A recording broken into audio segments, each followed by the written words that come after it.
Welcome back. We are about to go over NEC 250, Article 250, grounding and bonding. Okay, now understand Article 250 is the largest article in the NEC and probably one of the most misunderstood, misapplied, misinstalled incorrectly articles of the entire NEC. It is very important that you pay close attention, that you read through your book, do the homework, okay? Make sure you do all the homework because there are questions that we can't cover everything in this short amount of time. You need to go through the book as well, okay? First of all, let's just talk a little bit about why it's one of the most misunderstood articles in the NEC, and that is because of the actual verbiage or the words being used, right? They sound very similar. They sound like you're saying the same thing over and over sometimes, and sometimes you are with very slight changes, but those slight changes mean a lot, so you have to pay attention. Okay, so first of all, let's start with the three words you're going to hear all the time. Grounding, grounded, and ungrounded. Okay, so grounding, right? Grounded, aka neutrals, right? And ungrounded, aka hots. Okay, so because they sound so similar and as you go through them, you're going to get kind of confused on them. That's normal. Okay, read slowly. And remember, read to the end because things change. Sometimes the very last few words of what the NEC is trying to say actually change the entire meaning. Okay? Anyway, I could go into many examples where that happens, but let's just stick with Article 250 right now, and let's get started on it. Okay, so first of all, we need to define terms, right? Grounding and bonding. I can remember when I was first starting out in this, a lot of guys would interchange the words. I used to interchange the words, right? Not really understanding the difference between them until I really got into it more and more. And really, it's been a point of confusion anyway for a long time because I got started contracting back in 1987, journeyman prior to that, apprentice prior to that, right? So, go back, we're talking in the 70s, right? And it wasn't till 1999 and the 2002 edition of the NEC that they really started to separate and more clearly define the words grounding and bonding so you could kind of tell the difference between where they are, right, and what their purposes are. Okay, so first of all, let's talk about just grounding, the word grounding, right? It comes from the word ground, and ground, if you go to Article 100, and I'll give you a moment to go to Article 100. Let me just pause for a moment. Go ahead and get there. And we are back. Hopefully you are there at Article 100. You're looking at the word ground and you realize the definition's really simple. It's the earth. There you go. Ground, the earth. And if you look two down below that, you have grounded, parentheses, grounding. And if you notice what it says connected, connecting to ground, which remember is the earth, or to a conductive body that extends the ground connection or the connection to earth. Okay, so grounding, there we go. That's the definition of grounding, right? Now, grounding has two basic functions, right? Two basic functions that we're trying to accomplish with grounding. And if you look at Article 250.4A1, we can see that. So there again, I'm going to pause for a moment so you can get there. That's Article 250.4A1. 250.4A1. Okay, so I'll pause for a second, let you get there. Okay, so hopefully you're there at Article 250.4A1, right? And it reads like this. Electrical system grounding. Electrical systems that are grounded shall be connected to earth in a manner that will limit voltage imposed by lightning, line surges, or unintentional contact with high voltage. Then it says, and that will stabilize voltage to earth during normal operations. That latter part is extremely important to electronics. Electronic equipment is very sensitive, needs to be grounded, and think about it. Oh my gosh, electronics, they're everywhere now, right? We've got smart homes. The smarter your home, the more you need to make sure your grounding is correct. Okay? So, with that in mind, that's the definition for grounding. That's the purpose of grounding, right? Let's take a look at the definition of bonding. There again, go to Article 100. I'm going to pause for a moment while you get there. Okay, we're back, and hopefully you're at Article 100, and you're looking up the word bonded or bonding. Okay, it says bonded, parentheses, bonding. And it's really short, and it says connected to establish electrical continuity and conductivity. And you go, wow, that's really simple. Electrical continuity and conductivity. Well, we've talked in other videos about what continuity is. We were looking at the continuity tester, right? We did a couple things together, walked you through how to test out a circuit, right? Beep, no beep on the continuity tester. Continuity just basically means electrons can flow from this point to that point. It's continuous, right? It's connected, continuous. Does not mean it can conduct safely, right? The capacity to conduct, right, does not say that, okay? So, what does conductivity mean? I thought conductivity meant power went from here to here. Well, it actually has a little more deeper meaning than that. It means the ability or the capacity to safely conduct current from one point to the other, right? But safely, and not to burn up because there's too much current flowing, right? It can safely conduct the current from one point to another. Now, understand that about bonding.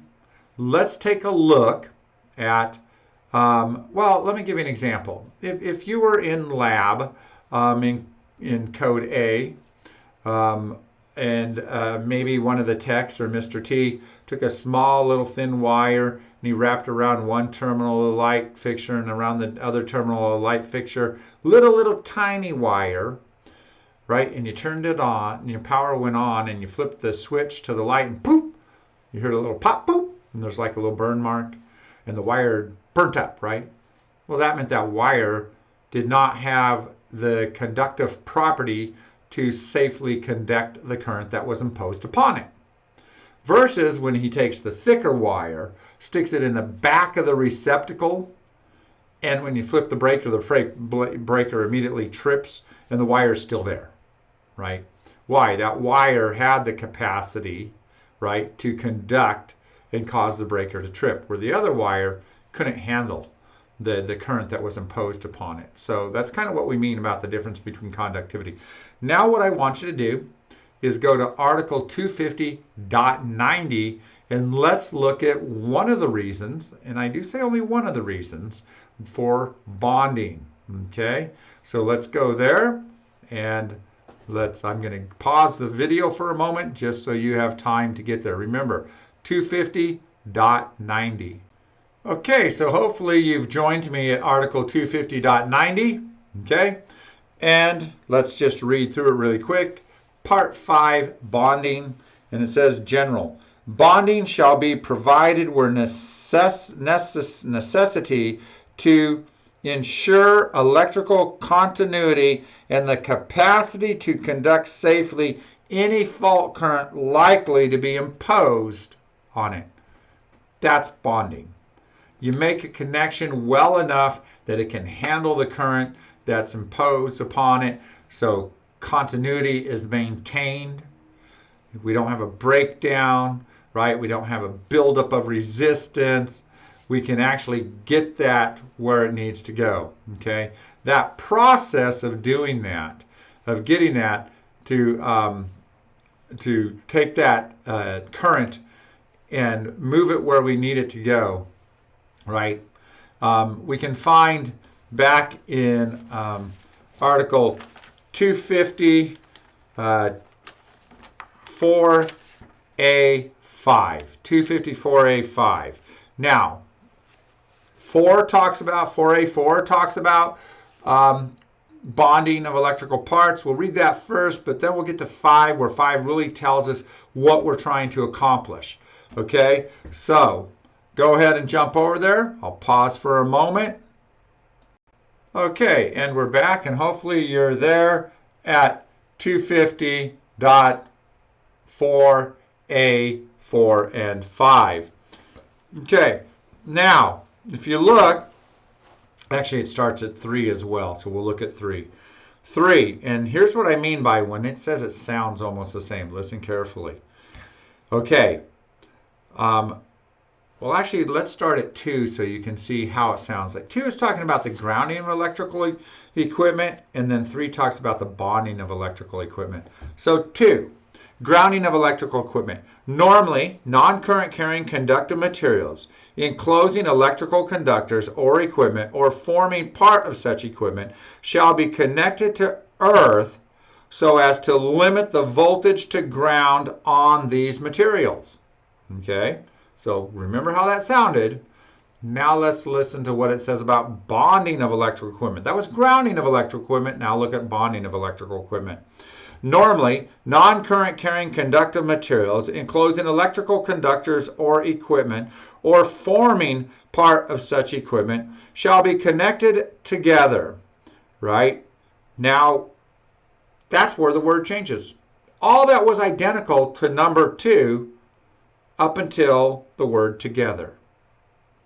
Now it says together shall be connected together and to the electrical supply source in a manner that establishes an effective ground fault current path. And you go, well, what's an effective ground fault current path? Okay, well, we'll talk about that in a moment. Okay. In fact, it wasn't until 1999 and 2002 that they added 3 terms. They added the term ground fault current path, and effective ground fault current path. That was added to the NEC not as recent as 1999 and 2002. Really not that long ago when you think about how long the NEC has been around. Okay, so let's take a look at these, though. Well, since I mentioned it, ground fault. Hot touches something that's connected to ground. Ground fault current path, the pathway that it's going to take, right? After it touches it, where will it go, right? Because maybe those metal parts touch other things, right? Boom. Obviously, if it's connected to earth, it's going to go down into the earth, possibly, okay? And then an effective ground fault current path, which we're hoping to build, and we'll get to that in a moment, what the definition of that is. Okay, let's look at bonding of electrically conductive materials and other equipment. Now notice the first one said bonding of electrical equipment, right? That's all our electrical equipment. But this is bonding of electrically conductive materials, meaning things that are nearby that might be able to conduct electricity if, God forbid, current gets to them somehow, right? Okay, so it says, normally, non-current carrying electrically conductive materials that are likely to become energized shall be connected together and to the electrical supply source in a manner that establishes an effective ground fault current path, right? Now, a little bit different. These are ones that are likely to become energized. right? Versus the electrical equipment that most definitely, if you have a fault, is going to become energized. So a little bit different. It's going to be close to this equipment that might become energized, right? So we're going to bond metal that's around the equipment as well, okay? Now, in doing this, in bonding this all together, right, we're hopefully going to create an effective ground fault current path. That's the goal of bonding. And I know it doesn't sound like bonding when we say effective ground fault current path, but that's what we're trying to do, okay? And this is why I mean people get confused, because it sounds like, shouldn't that be effective bond instead of effective ground fault, bond fault? Nope. And we'll get into that. Okay, so bear with me. Let's go through 250.4A5 now. Okay, effective ground fault current path. It says electrical equipment and wiring and other electrically conductive materials likely to become energized shall be installed in a manner that creates a low impedance, very important, low impedance, circuit facilitating the operation of the overcurrent device. What does that mean? Well, by having low impedance, we're going to deliver enough current, right, back to the source, which will in turn either blow the fuse or trip the breaker. It's going to facilitate the operation of the overcurrent protection device. That's our goal. Okay, that's the goal in setting this up, having an effector. So we've covered the two main reasons for grounding and the two main reasons, well, actually one reason for bonding. We're going to get to the second one. Now, remember in 4, they don't spell out the word, right? But up in 4, it said bonding of electrically conductive materials and other equipment. And in 5, it says electrical equipment and wiring and other electrically conductive materials likely to become energized, right? So we're talking, once again, like basically all things metal near and around our electrical equipment, in the building, everywhere. Why? Why are we trying to connect all that together? Well, in doing so, by making good bond connections to everything around, we create what's known as equipotential. What's that mean? Potential, voltage, right? Remember back in Code A when you were learning about safety, you heard the words touch potential and step potential? Okay, well, touch potential or step potential occurs when you have one voltage here and a different voltage here, okay? Now, you might be at one voltage and maybe something you touch is at a different voltage. Why? Because it's not bonded together. If it was bonded together, they would all be at the same voltage. You go, well, why is that important? Well, think of a bird on the wire, right? A bird lands on a high power wire, right? These things aren't even insulated up there. High power wire, it's bare. And it's got 500,000 volts running through it. And a bird lands on it. And the bird's like, da da da da da, hey, everything's cool here, and he flies away. Same way helicopter guys, and you can go on YouTube and look at this. You can type in like helicopter electrician cleaning or inspecting high power lines, and boom, you'll see videos of guys literally crawling on the bare wires, right? And nothing. And you don't know why, right? Why? Different potentials, okay? That's important because energy, and electricity is energy, follows the second law of thermodynamics. I know, big giant word, another big word. We got equipotential, and now we got thermodynamics, right? What does that mean? It means energy flows from a high point to a low point, or it tries to always equalize. That's what it means. And equipotential means equal voltages, right? So they're trying to equalize, right? If we've got different voltages, they're going to flow together to equalize, right? So we're going to have equipotential. And what's that do? It's the flow of energy, right, that actually harms you. It's not just the fact that it's got electricity, but you have to have a difference in potential for it to flow, because energy won't flow if it's the same, but it will flow if it's at different potentials. I always like to ask the students when they're in the classroom this: hey, if I bring in a hot cup of coffee, okay, and that coffee's like, too hot to drink, right? So I set it down, and the room, let's say, is a constant temperature, right? It's like sealed. No extra heat coming in, no extra cold coming in. It's just boom at this temperature, right? Nice, maybe let's say it's a warm 78 degrees in the room. And my coffee is sitting like 140 degrees, right? Too hot to drink. Now my question is, does the coffee cool down to the room of the temperature? Or does the room increase to the temperature of the coffee? That's my question. That demonstrates energy flow. So which takes place? Think about that for one moment. What do you think the answer is? Tick tock, tick tock. I'll give you time to think about that just for a moment, though. Don't want to waste all your time. So if you want to, pause it, think about it. If not, let's go ahead and answer the question. The reality is, guess what? Both temperatures change.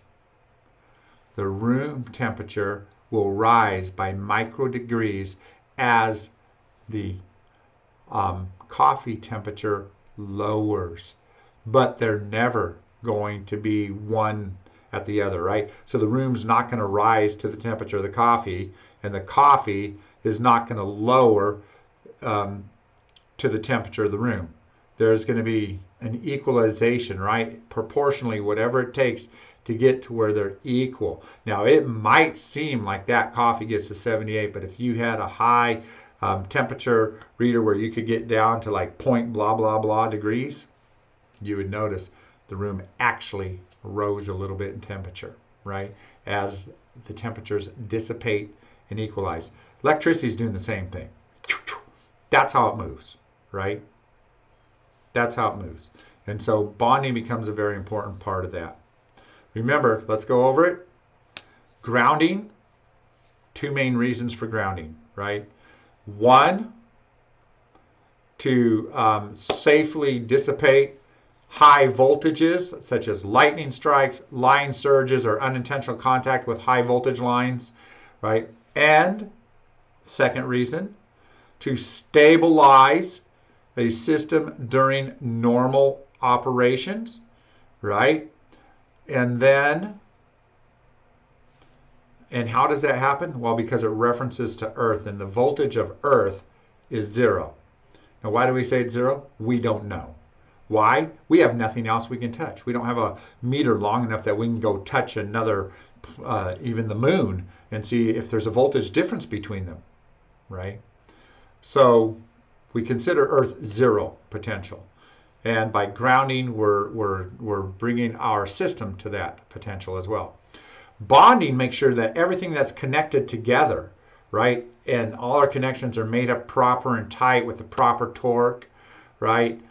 In doing that, we create that effective ground fault current path.